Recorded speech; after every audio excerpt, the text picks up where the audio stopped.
Other shows we have for you to enjoy at myclassicradio.net. The Avengers was most certainly not a household name in South Africa prior to the radio series. With no national television service until 1976, the mechanism simply was not present in the country to show television programs to mass audiences.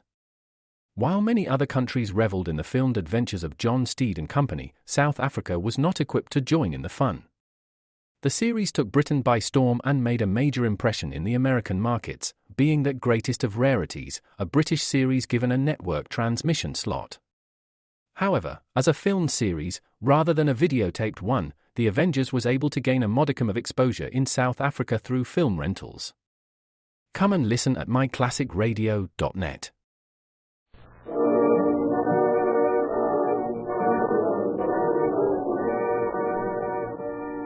Calling all cars.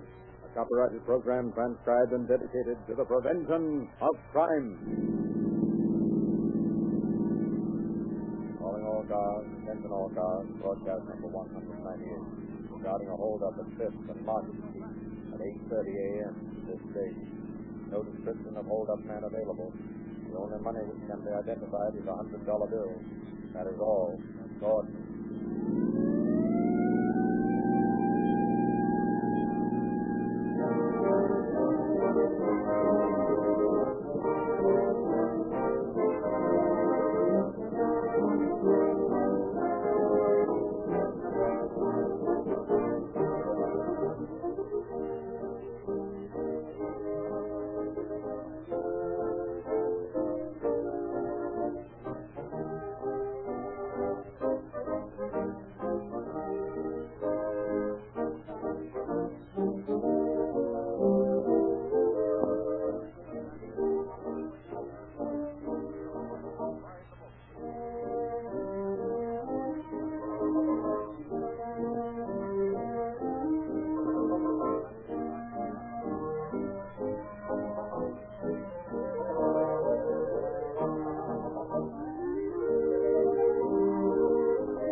Law enforcement authorities are often criticized for the long lapse of time which follows the commission of a crime and the arrest of the criminal.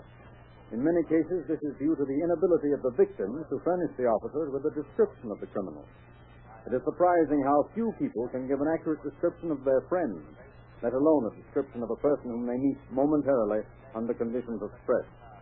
It is only the persistent efforts of the police under trying circumstances which result in the punishment of the malefactors. In the case we're about to hear, the police arrested the criminal in 18 days after the commission of the crime. Under the circumstances, a record arrest. And now the play, Tobaccoville Road.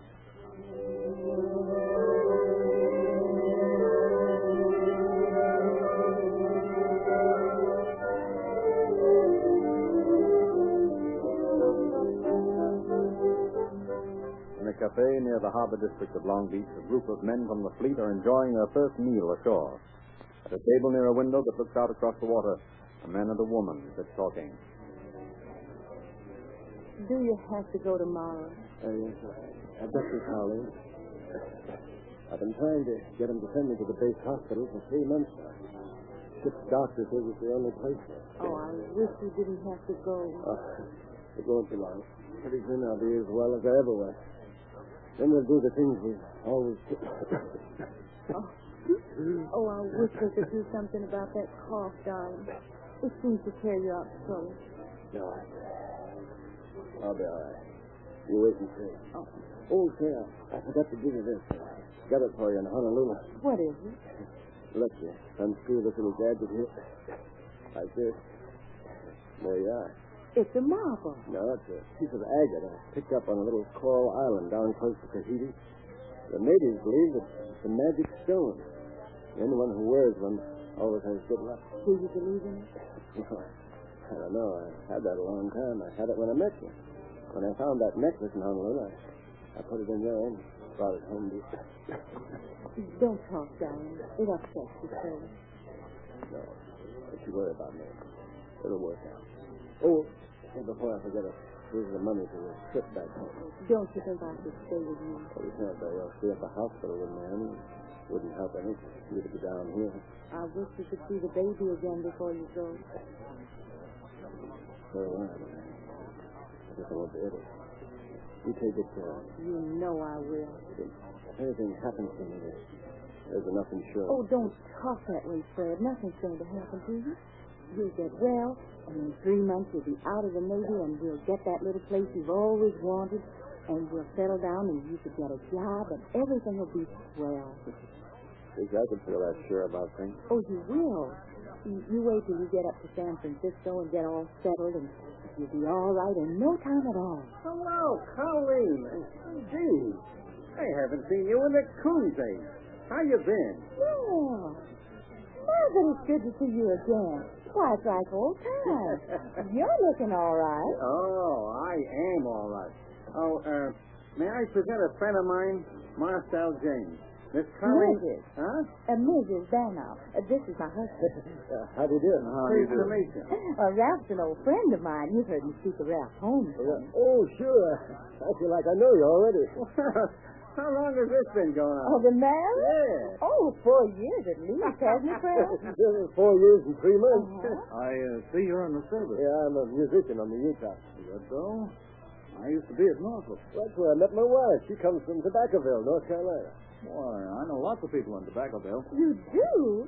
Well, we'll have to compare notes. Yeah, Colleen has an uncle in Norfolk. I'm going back there in a couple of months. Give me his address. I'll look him up. Well, this seems to be a mighty coincidence. I'm leaving next week for a visit leave. Oh, maybe we can get together sometime. Maybe. Are you going east too, Mr. Bannow? Oh, no, I'm staying on the coast. Oh, well, that's too bad. During the week that followed, James was almost constantly with Colleen. Then one night as they sat on the beach, watching the water terrace the sand, Colleen, why? Why must you keep on with something that you don't believe in yourself? Fred thinks I love him. It would kill him if he found out I didn't. Well, what difference do a few months make? What do you mean? What's the difference of a few days, one way or another? He'll be gone in a few months anyway. Oh, Jim. How can you say such things? Well, it's true, isn't it? Maybe. But that doesn't make things any different. Well, if I met you before I knew Fred, well, perhaps things would be different. But it's too late now. It's never too late. Oh, I'm not thinking about myself. I don't matter so much. But I'm all Fred has left to keep him going. Well, he's got the boy. You don't think I'd go and leave him, do you? Why not? Well, women aren't given to thinking that way, Jim. Well, maybe I'm not. I don't see the point in two people going on without each other when they're as much in love as we are. I wonder if we are so much in love. I don't know about you, but I know how I feel. Are you sure you do? Of course I do. I'm not so sure. All right, look. Let's forget the whole thing. I've been trying to get you to see things my way for a week now, and I haven't gotten anywhere. Maybe I'm no good at this sort of thing anyway. I love you, and that's that. I thought you loved me, and that's that. So let's forget all about it till you're ready to make a definite break. Will you do that, Jim? Just forget all about it till I can see my way out of things. It's a deal. And now, let's settle something else. You're going back east, so am I. I have some money due me in San Diego. Let's take the boy and go down there. I'll collect the money, buy a car, and we'll drive east. How about it? You agree to forget all about Elvis? At least for a while? That's right. I'll forget all about it. It's a deal.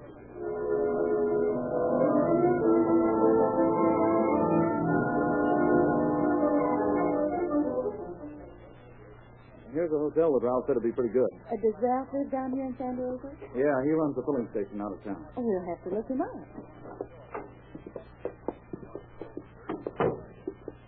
So you ring the bell?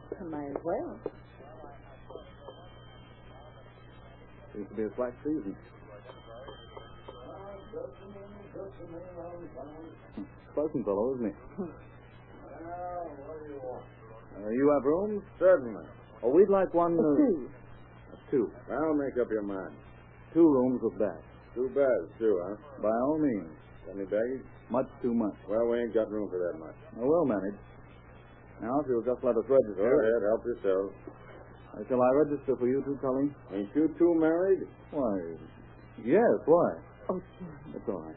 Hey, what's the idea, young fella? Never mind. We still want 2 rooms together. All right, but it's a darn lot of trouble if you ask me. Nobody asked you. Come on, Colleen. Jim, why would you have to tell me you're married? It might save a lot of bother later. What do you mean? Well, nothing in particular. Only some of these small hotel clerks are too nosy. Might complicate matters if we started asking questions. Yeah. Jim, you haven't anything to hide. I mean, you're not afraid of anything, are you? Of course not. Why? Oh, just wondered. You've acted so strange lately since we got to town. Well, nothing's wrong. I never done anything to be afraid about. Well, I gave a hot check down here once, but that's all. Are you sure that's all? Positive. I'll prove it to you. Tomorrow, when I collect my money, I'll pick up that hot check and show it to you. Oh, I believe you all right. I guess I'm just a little tired. I just got worried a little. Now, you stop worrying. You take a nap while I look up Ralph and get the matter settled. Then we'll go out and pick out that car I'm going to buy. All right. I'll see you later.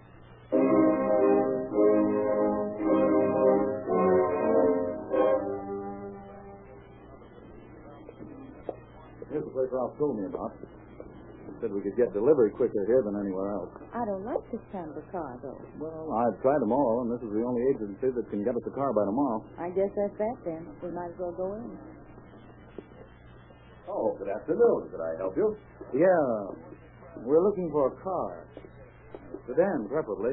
Well, now here's a nice car. This particular model is all we have in stock right now. However, next week I... No, we want the car not later than noon tomorrow. Well, in that case, I'd advise you to take this car. We can service it and have it ready for you the first thing in the morning. What do you think, darling? What? Oh, I think it's all right. I would like a 4-door better, but this will be all right. I think you'll find this very comfortable. Yeah, that's fine. We want to start back east tomorrow, and we wouldn't want anything to happen. Well, in that case, I suppose you wish to make some arrangement for taking the car out of the state.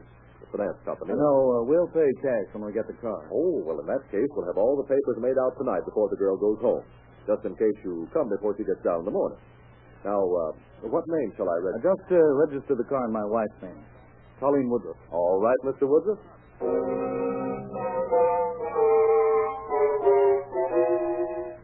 At 8:30 next morning, the assistant cashier of the branch bank at 5th and Market Street started to unlock the front door of the bank. He felt something pressing into the small of his back. Just act as though nothing was wrong. Unlock the door and go inside. Oh, sure, it's a new kind of a stick-up, huh? That's right, son. Just act natural and you won't get hurt. Well, that makes sense. Won't you come in? After you. And while we're on the subject, don't turn around. Would you mind not pushing so hard with that gun, assuming it is a gun? There's no doubt about it. Yeah, that's better. Thank you. Here. Take this knife and cut the cord off that Venetian blind. Just like a detective story, huh? Bandit ties up cashier. I resent the term bandit.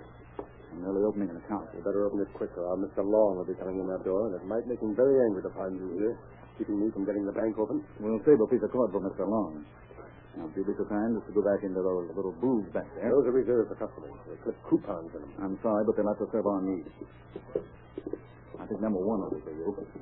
Now, if you'll permit me, I'll tie your hands behind you like this. You tight? Yeah. Quite all right. Don't mind me. Now, if you'll be seated, I'll go up in front and wait for Mr. Long. And don't try to get humorous when he comes in.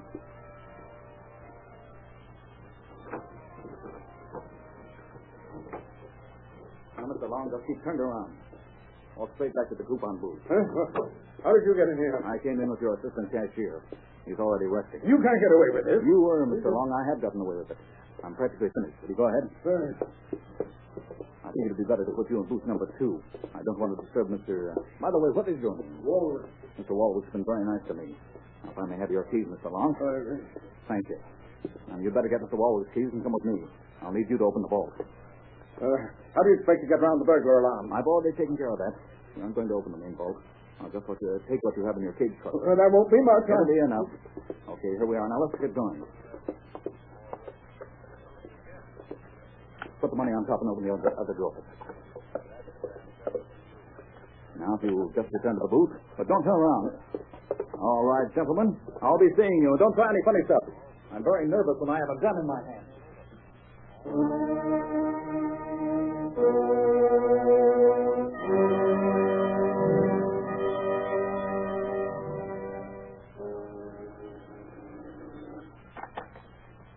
Sergeant Beatty speaking.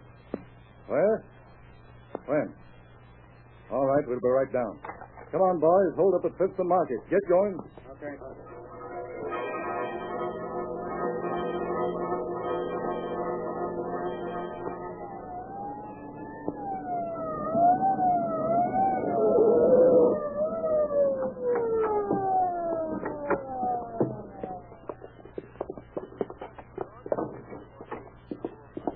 What about it? He just left here less than 5 minutes ago, Sergeant. Which way did he go? Well, I haven't the slightest idea. He just walked out and left us in the booth back there. And you didn't even see which way he went? Well, I was afraid to stick my head out. Would you expect to take a shot at you?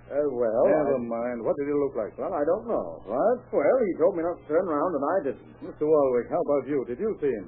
Do I look like a fool? No, we won't go into personalities. Why didn't you see him? Because he impressed me with the importance of not looking at him. Pardon me, senor. I think maybe I have some information for you. All right, spill it. What is it? I see a man coming from bank just before 9 o'clock. I also see which way he go. Which way was it?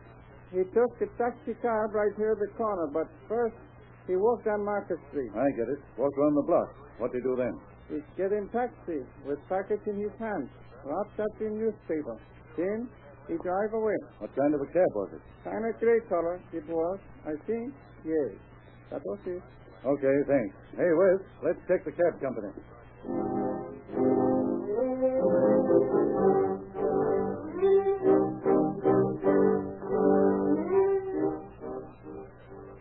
I'm picking up on a cab that's supposed to have hauled a bank robber away from Fifth and Market.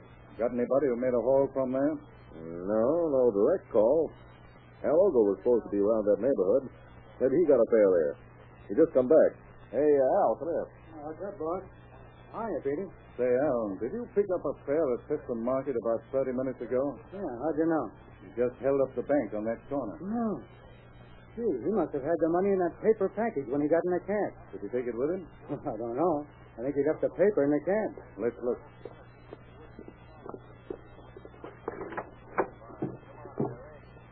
Yep, there she is. We'll take this in and see if we can find any prints on it. Where did you take this bird? To a department store. Did you leave him there? No, I took him down to one of the auto agencies. Come on, get in. We're going down there.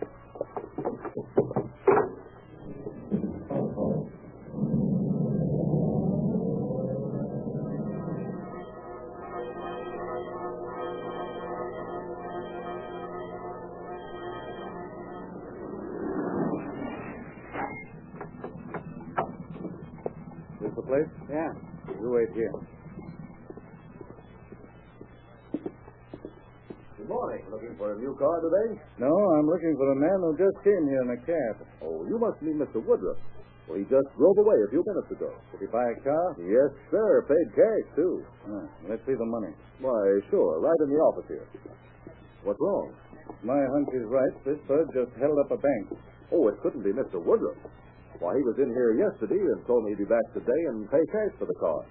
He and his wife were I'll bet he did at that. Let's see that money. Oh, here it is. Uh-huh.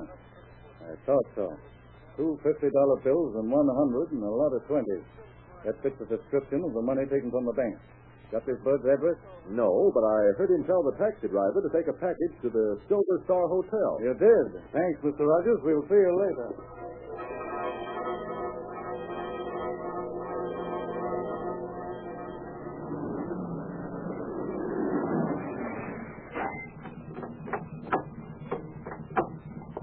Say, in the car, Al. West, let you and I go in and see if this bird's still there. You bet, brother.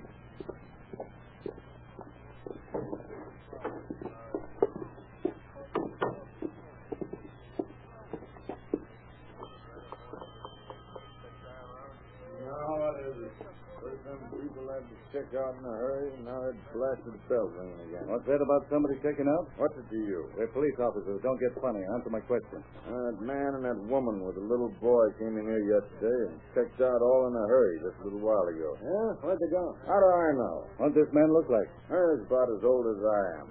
Maybe a little bigger. He was dark and slender. Did you hear him mention anybody else while he was here? Yeah, I heard him and the woman talking about some guy named Ralph.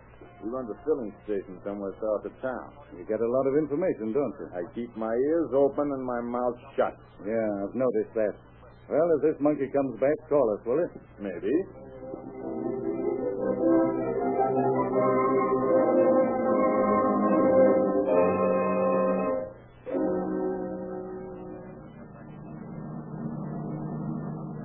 Say, Al, do you know anybody working in a filling station who goes by the name of Ralph?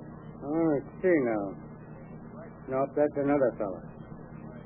Hey, there's a mechanic who used to work over close to that hotel who runs a filling station way out of the south side of town. He's Ralph Holmes, I think. Yeah, that's it. Hold your heads, boys. We're off.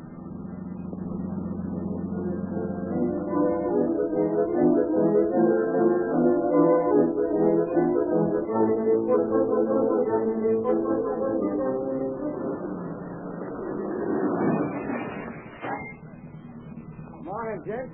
Something? Yeah, maybe. We're looking for a fellow about your height and age. Just got in town yesterday with a woman and a little boy. Stopped at the Silver Star. Know who he might be? Yeah, let's see now. Where'd he come from? According to the hotel register, they came from Long Beach. Nope. I don't know who it could be. Only fella I know in Long Beach is Marcel James. And a married woman, a Mrs. Banow. Is this guy James a slender, dark fellow about 40 years old? Yeah, that fits him all right. But he wouldn't come down here. Why not? Well, he's got a bad check charge against him. Anyway, Mrs. Banner's gone back east to Tobaccoville, North Carolina, I think. Thanks, pal. That's all I want to know. Okay. Well, let's get back to headquarters.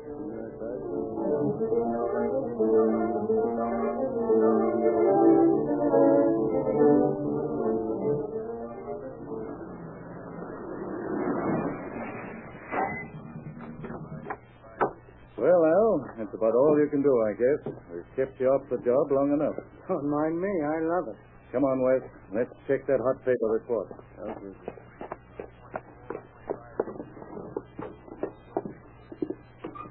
Ought to be in here if we've got it.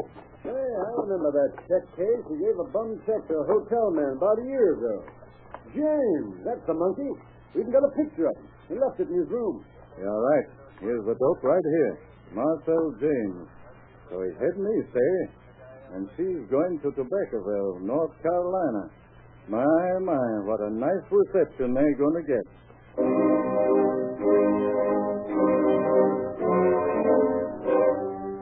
Arriving at the border of California, Marcel James, by the simple process of leaving his place in the line of cars awaiting inspection, drove through the quarantine lines and on into Arizona. Police teletype and broadcast carried appeals to cities along the routes possible to the bandits. Tucson, Arizona. Watch for car bearing California license 5Z6359. Occupants of car, man and woman. Man named Marcel James, woman Mrs. Banow. Wanted by San Diego police, robbery and larceny. James is slender, about 40 and dark. Albuquerque police calling all cars, attention all cars. Arrest man and woman occupants of car heading east. California license 5Z6359. Man is about 40. San Diego Police Department. Car and occupants you inquired for pass through here. Identification established at state line. Too late to make arrest. And teletyping ahead. Again and again, the discouraging reports come back that the hunted car and its occupants had barely escaped the police.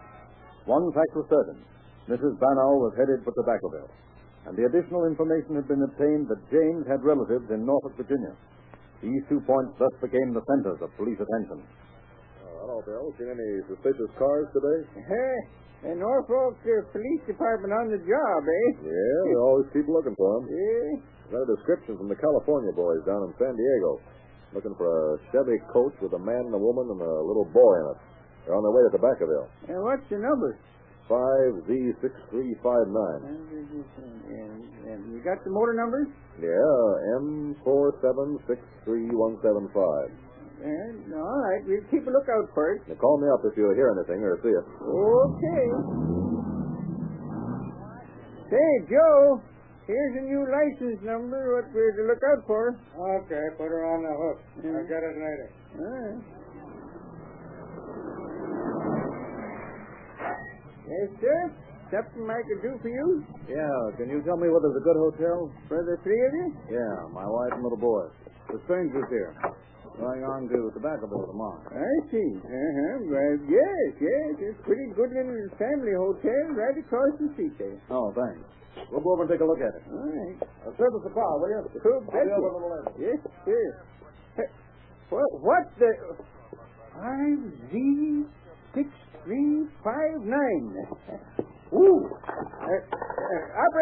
Operator, get me the police station quick.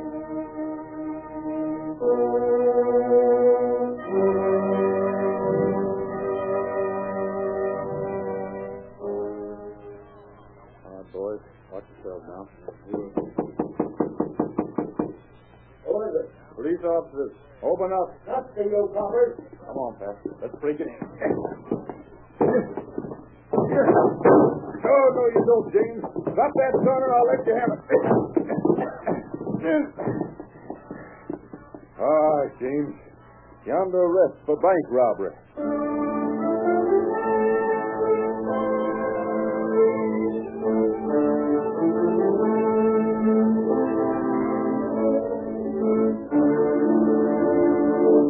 In just a moment, you'll hear the summation of our story.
It is never the purpose of the police to cause innocent people undue suffering. For this reason, Mrs. Bannow, who was unaware of the criminal activities of a companion, escaped punishment.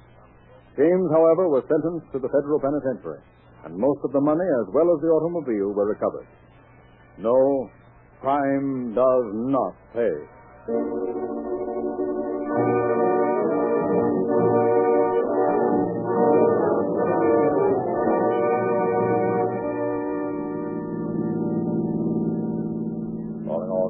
Attention all cars. Cancellation broadcast number 198. Suspect now in custody. That is all.